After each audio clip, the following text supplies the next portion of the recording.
जय श्री राम।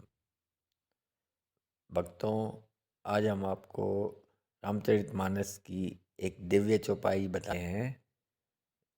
ये दिव्य चौपाई आपको इसका प्रयोग जब करना है जब आपको कोई रास्ता नहीं दिखाई दे रहा हो, जगह आपको असफलता मिल रही हो और सफलता दूर दूर तक दिखाई नहीं पड़ रही हो, आपका कोई भी सहारा अब बचा नहीं हो, तब एक बार रामचरितमानस की यह चौपाई का प्रयोग करके देखिए। यह चौपाई बहुत ही शक्तिशाली है, दिव्य चौपाई है, चमत्कारिक है। इस चौपाई का प्रयोग करने से भगवान श्री राम जी स्वयं आपके सहायक बन जाएंगे, स्वयं आपकी रक्षा करेंगे। तो ये चौपाई इस प्रकार से है।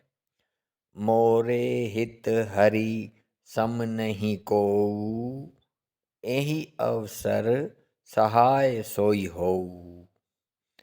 मोरे हित हरि सम नहीं कोऊ, एहि अवसर सहाय सोई होऊ।